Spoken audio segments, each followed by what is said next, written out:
All right, ladies and gentlemen, welcome to the Robert Greene Book Club. And today we're going to be talking about how to poeticize your presence. And this is from the chapter of The Art of Seduction, chapter 12, on how to poeticize your presence. And this chapter is very important because a lot of people, it's almost like the perfect example of poeticizing your presence was like Michael Jackson, Prince, where if you saw them in real life, you would never recognize them how you see them on stage. And we all are in front of the stage, and that's the stage of life. And unfortunately, a lot of us do not put a lot of attention on our presence. If you watch my older videos, you'll notice I didn't put a lot of on my presence. And unfortunately, it did affect my channel. And so we're going to talk about how to poeticize your presence in a romantic way, in a workplace type of way, in a political way.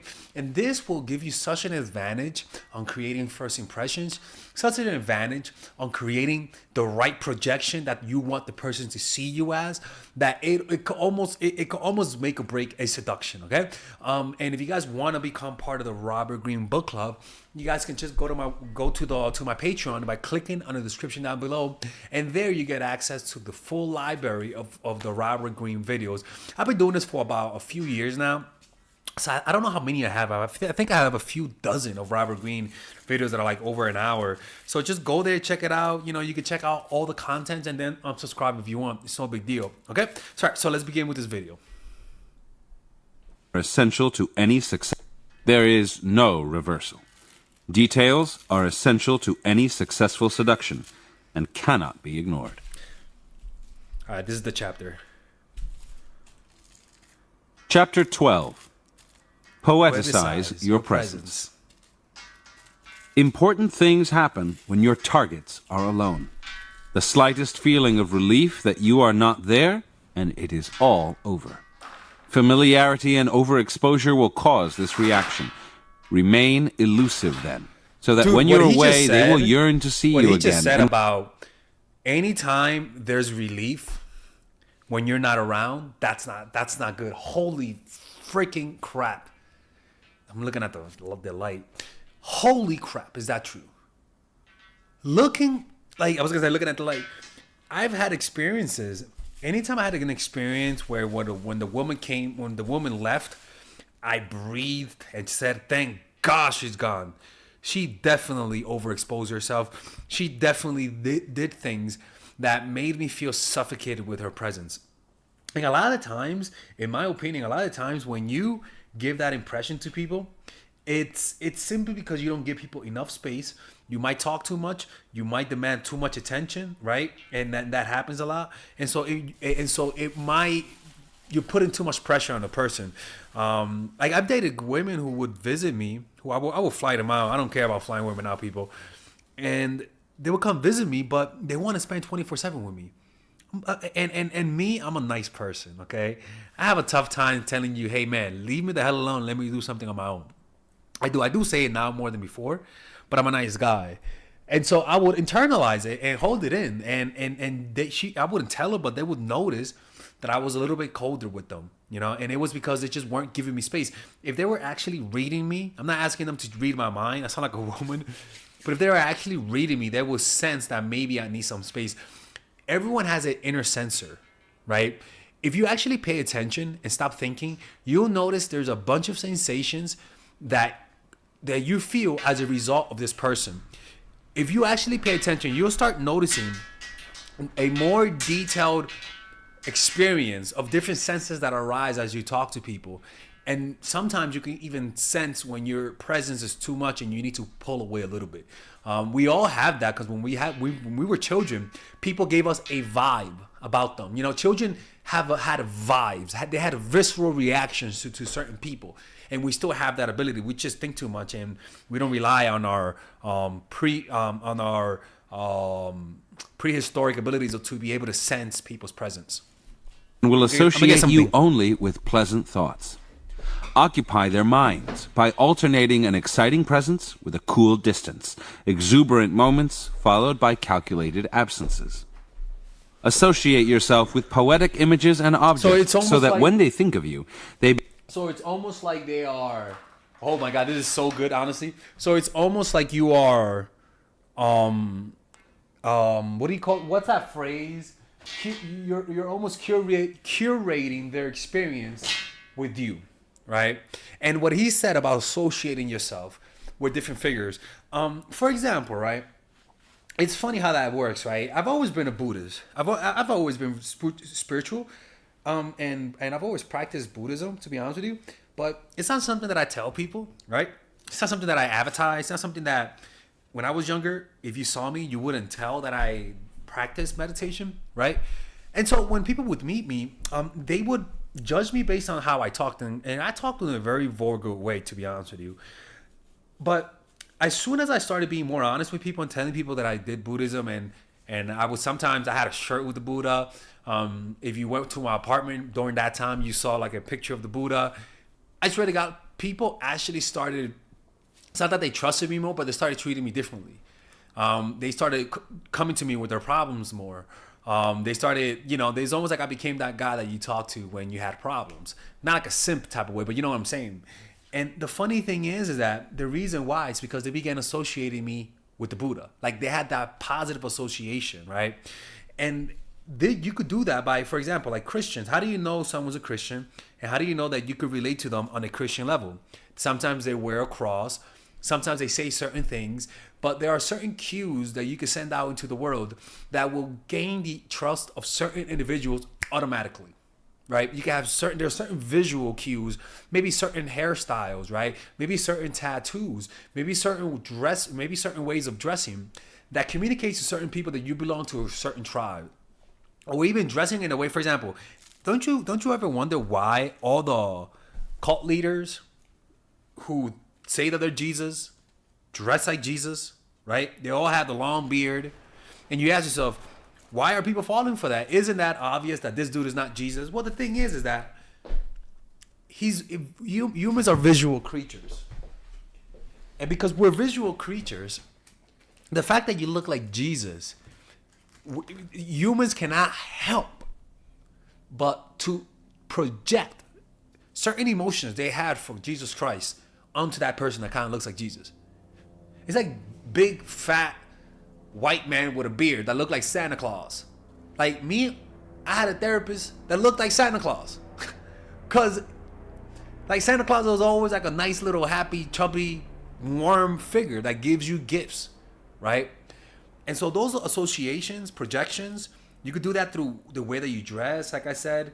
Like in other words, stereotypes, right? There are certain ways that people dress that you automatically associate things with them, positively or negatively. You get what I'm saying? All right, let's keep listening.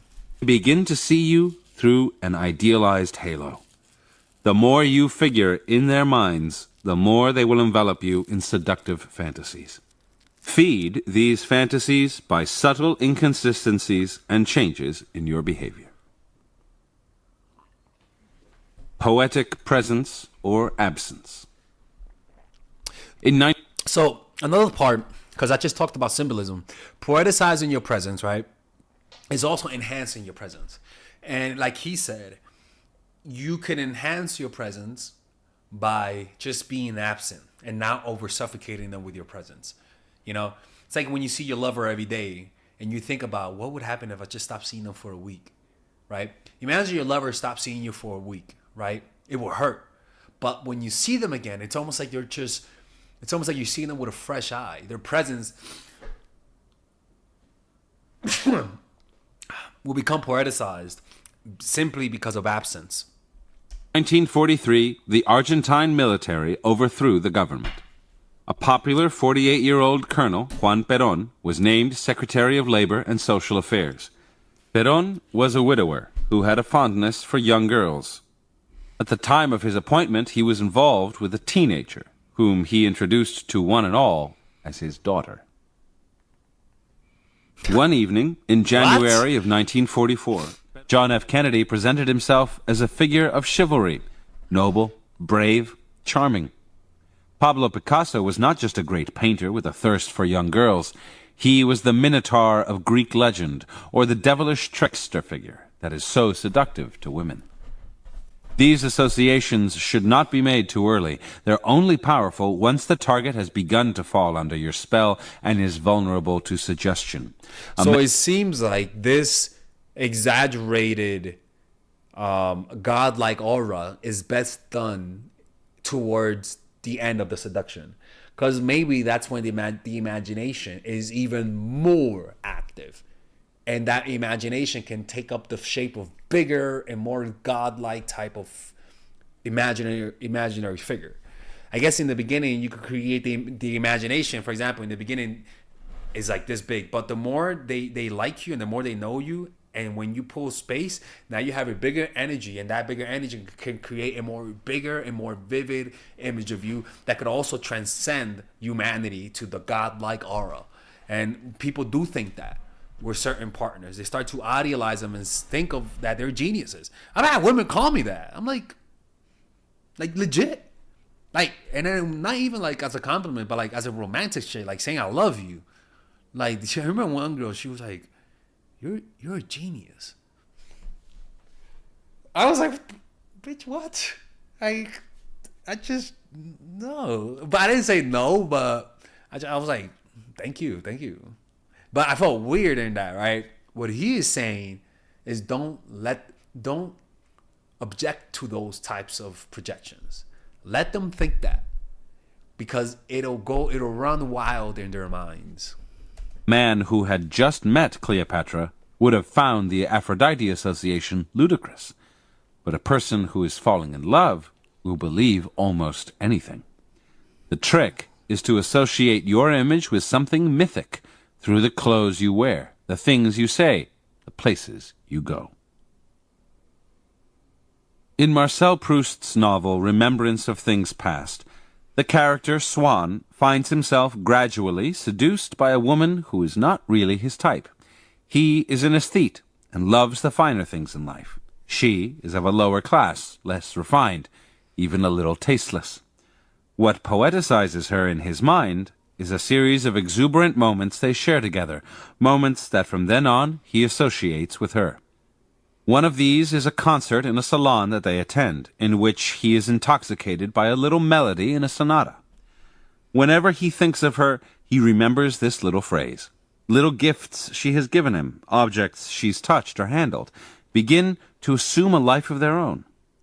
Any kind of heightened experience, artistic or spiritual, lingers in the mind much longer than normal experience. So, meditating with the person, even going to a meditation retreat, honestly, doing any psychedelics with the person, going on roller coaster rides with the person, experiencing a near-death experience with the person, or even you being the source of a heartbreak in a physical way where they're with you and you're breaking their heart, is also a source of that, and that creates a poeticization of you. You must find a way to share such moments with your targets, a concert, a play, a spiritual encounter, whatever it takes, so that they associate something elevated with you. I remember I had a girl who did Reiki with me. She did Reiki to me, and I was very skeptical about it, and I let her do it, and I'm not gonna lie, to this day I've never felt so present in my life. Colors became so vibrant. And when she finished, when I looked at her, yes, to this day there's an image that I see of her, and I see her in a calm way, like just calm, the sun hitting her, and it was almost like a strong presence. I never thought about it, but it happened after that experience, right? It was so intense, and so it's very true. If you it's funny, like I could do a 1 hour meditation, but if a girl, I remember the first time I did a 1 hour meditation, I felt like I was hovering on the clouds. And it's funny, if I actually have a girl do a 1 hour meditation with me, she might experience the same thing. It's going to be really difficult, right? Because she never done it. But when she's done, she's going to feel a deep experience, and she's going to remember that and then associate me with it, right? It's just an example of that, of how that works. Shared moments of exuberance. And that's why elevated. That's why spiritual teachers have so much power over their pupils, and that's why you have to be careful if you teach spirituality, because there's a lot of sexual energy that could infiltrate itself like a Trojan horse through those channels. And that could actually hurt the person that you're trying to help. And that's why that sexual energy is not allowed there. And that's why it's so seductive. With you. Shared moments of exuberance have immense seductive pull. Also, any kind of object can be imbued with poetic resonance and sentimental associations, like a ring, as discussed in the last chapter. Like a ring. The gifts you give and other objects can become imbued with your presence. If they are associated with pleasant memories, the sight of them keeps you in mind and accelerates the poeticization process. Like a good example is Polaroid camera, like Polaroid photos, and you give to people. That's an example. Or even the photos you take in a photo booth. Although it is said that absence makes the heart grow fonder, an absence too early will prove deadly to the crystallization process. Like Eva Peron, you must surround your targets with focused attention, so that in those critical moments when they're alone, their mind is spinning with a kind of afterglow. Do everything you can to keep the target thinking about you. Letters, mementos, text messages, gifts, unexpected meetings, all these give you an omnipresence. Everything must remind them of you. Finally, if your targets should see you as elevated and poetic, there's much to be gained by making them feel elevated and poeticized in their turn. The French writer Chateaubriand would make a woman feel like a goddess. She had such a powerful effect on him. He would send her poems that she supposedly had inspired. To make Queen Victoria... With me, it could be doing a drawing that she inspired, or even painting her. That is actually a real thing, where a lot of painters will tell you that a lot of the models end up falling in love with the painter because the painter paid so much attention to the drawing that it seduced them, right? Feel as if she were both a seductive woman and a great leader, Benjamin Disraeli would compare her to mythological figures and great predecessors, such as Queen Elizabeth I. By idealizing your targets this way, you will make them idealize you in return, since you must be equally great to be able to appreciate and see all of their fine qualities. Oh my God, this actually happened to me a few times where women did that. Oh. They will also grow addicted to the elevated feeling you give them. Reversal. It might seem that the reverse tactic would be to reveal everything about yourself, to be completely honest about your faults and virtues. This kind of sincerity was a quality Lord Byron had. He almost got a thrill out of disclosing all of his nasty, ugly qualities, even going so far later on in his life as to tell people about his incestuous involvements with his half-sister. Holy shit. This kind of dangerous intimacy can be immensely seductive. The target will poeticize your vices and your honesty about them. They will start to see more than is there. I'm not gonna lie, this is actually very true. This is actually very true, man. I've experiences with in my life. I can't say exactly what they are, but I've definitely. This is actually very true.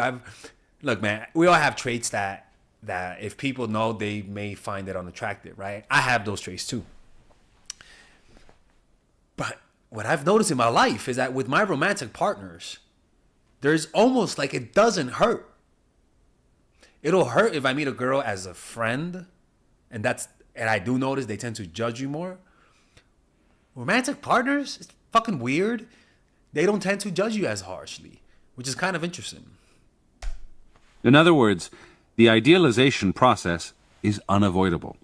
The only thing that cannot be idealized is mediocrity. But there is nothing seductive about mediocrity. There is no possible way to seduce without creating some kind of fantasy and poeticization. Mm-hmm. And that's how you do it, man. Chapter 13. All right, people. So hopefully you guys enjoyed this. I try to do a different style in this one.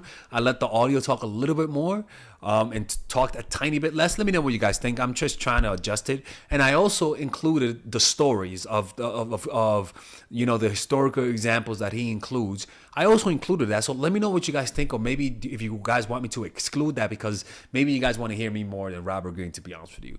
And hopefully you guys enjoy this. And if you're not part of the Patreon, become part of the Patreon. For $5 a month, you get access to all of my Patreon, all of my book club videos, and other videos that I post exclusively. And you also get access to the Robert Greene book clubs videos as I continue posting. I post around 2 chapters per month. So yeah, take care. See you. Click on the description down below to get it.